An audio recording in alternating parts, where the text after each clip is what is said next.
a David Fuentes. Él es periodista y autor del libro Narcos Ciudad de México. David, muchísimas gracias de nueva cuenta por estos minutos para Reporte MN. A ver, buenas noches, un placer saludarte a ti y a todo tu teleauditorio, aquí a la orden. David, ¿se confirma todo lo que habíamos platicado en este mismo espacio en las semanas y en los meses anteriores? Hay una fuerte presencia del crimen organizado y por lo menos se ubican a 8 organizaciones. Así es, un poco lo que, como bien lo adelantas, hemos platicado y documentado en los diferentes espacios, en los diferentes trabajos que hemos realizado, ¿no? Esta atomización, por decirlo de alguna manera, de los grupos criminales, de los grupos preponderantes que, pues, se pelean y se disputan diversos puntos, tanto del Estado de México como de la Ciudad de México, ¿no? Todo lo que abarca la metrópoli y, lamentablemente, por posiblemente la falta de una acción concreta de parte de las autoridades, esto ha provocado obviamente que estos grupos vayan creciendo de manera considerable hasta lo que es ya Puebla, Tlaxcala, Morelos, Querétaro, Hidalgo, y es una preocupación constante, ¿no? Como la información que recién acabas de dar a conocer, la situación de extorsión que viven los taxistas y el problema o la gran problemática que genera que existan estos 8 grupos, como ya los ha identificado y como ya los ha enumerado la propia Secretaría de Seguridad Ciudadana aquí en la Ciudad de México, con su homóloga en el Estado de México, es que estos 8 grupos se disputan, digámoslo así, el mismo mercado. ¿A qué me refiero? Que a los taxistas, a los encargados de las tiendas de abarrotes, a los que venden barbacoa, a cualquier negocio, le tienen que pagar el derecho de piso no solamente a un grupo que anteriormente era lo que sucedía cuando había un grupo preponderante. Ahora le tienen que pagar el derecho de piso a estos 8 grupos criminales y eso obviamente merma la actividad económica, merma la propia seguridad de los capitalinos y de toda la gente que vive en el Estado de México, porque ellos viven en el constante temor y no se trata solamente de que la autoridad dé a conocer que esta semana logró la detención de algún presunto delincuente o extorsionador ligado con tal grupo. Detienen a uno, pero quedan otros 7 de diferentes grupos y el problema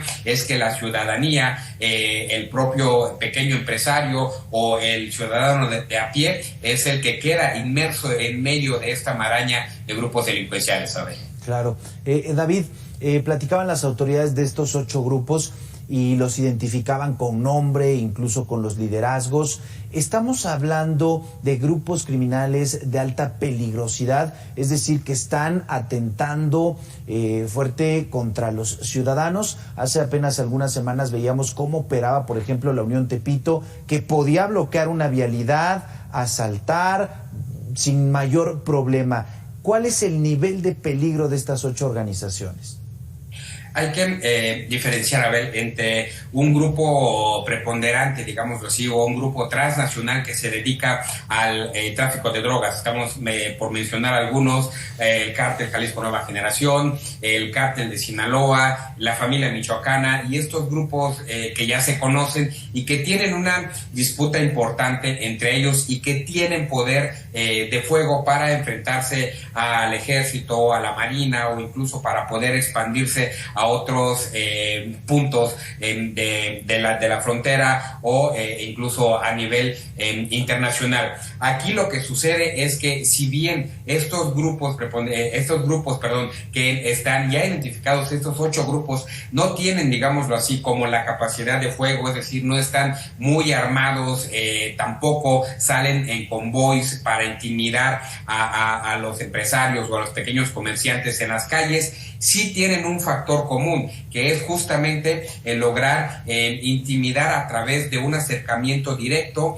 contra cualquier comerciante. Y no solo eso, saben de las deficiencias de las autoridades al momento de investigar, al momento de procesar a un delincuente y al momento de, pues obviamente, de que sean castigados o que de alguna víctima de ellos pueda recibir justicia. Entonces estamos hablando de que sí son peligrosos, son incluso mucho más peligrosos que los grupos preponderantes que te acabo de mencionar, porque estos grupos, digámoslo así, ya tienen un mercado, ya tienen un nicho establecido, que su comercio o el mercado al que ellos se dedican es solamente el transportar las drogas, y en ese transportar, bueno, se pueden tropezar o hacer frente a las corporaciones policíacas de nivel federal o a los propios grupos armados rivales. Aquí en esta situación es diferente, porque la víctima principal es el pequeño comerciante, es el ciudadano de a pie, que incluso hemos dado cuenta también, ¿no?, cuando hay personas víctimas de ellos que son asesinados porque se niegan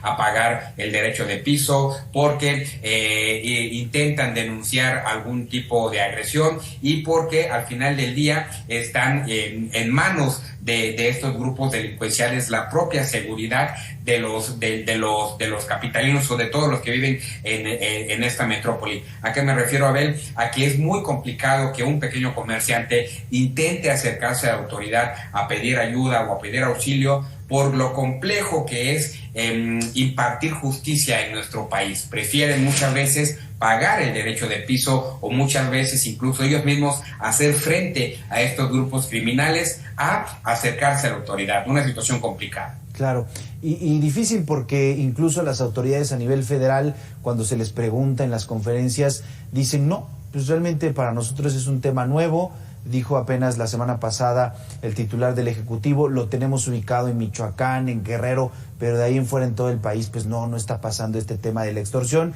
pero entonces las víctimas pues prácticamente estarían a merced y sin oportunidad de denunciar para que se combata.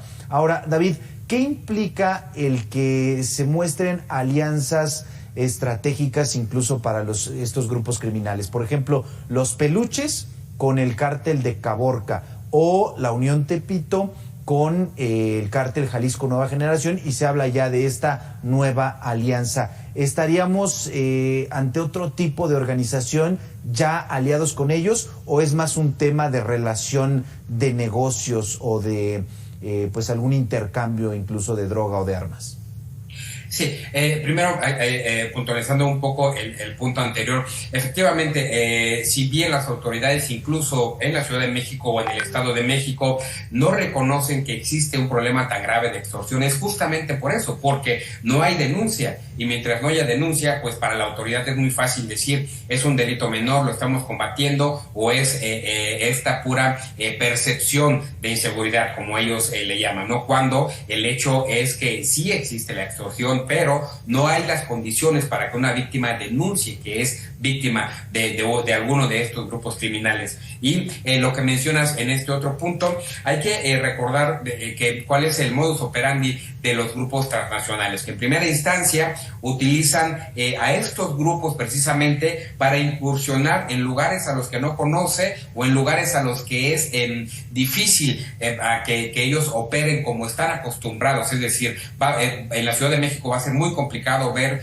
convoys con gente armada en las camionetas, como lo vemos en Michoacán, en Ciudad Juárez, en Tijuana, en Sonora, en Tamaulipas, por la misma geografía de la ciudad. Para eso, ellos utilizan esta suerte de alianza con los grupos pequeños que conocen cómo se maneja la delincuencia en las calles, en las colonias, que tienen el contacto directo con el policía que en teoría nos debería de ayudar, ya sabes, el policía del cuadrante, que técnicas o cuestiones que los grupos preponderantes no conocen, y por eso utilizan estas alianzas. El peligro de estas alianzas es un poco lo que se ha venido registrando aquí en la Ciudad de México, que en primera instancia el cártel Jalisco Nueva Generación tenía esta suerte de alianza o sociedad con la Unión Tepito, y que al final del día terminó en una ruptura. ¿Por qué? Porque cuando el cártel Jalisco Nueva Generación ya conoció o se dio cuenta de cómo se puede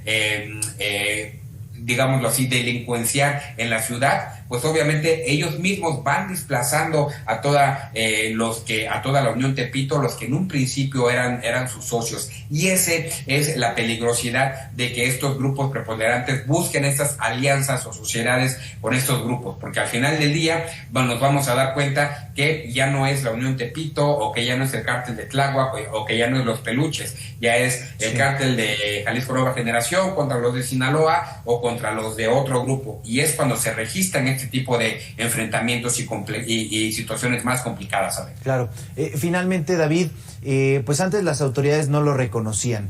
La actual administración sí, desde el inicio dijo hay una operación del crimen organizado. Hoy, ayer se presentó este informe ya en una coordinación entre el Estado de México y la Ciudad de México. Sí hay un combate, es decir, poco a poco estas organizaciones temen a la policía, a los jefes de policía, a su aparato de inteligencia, o todavía va lento el asunto.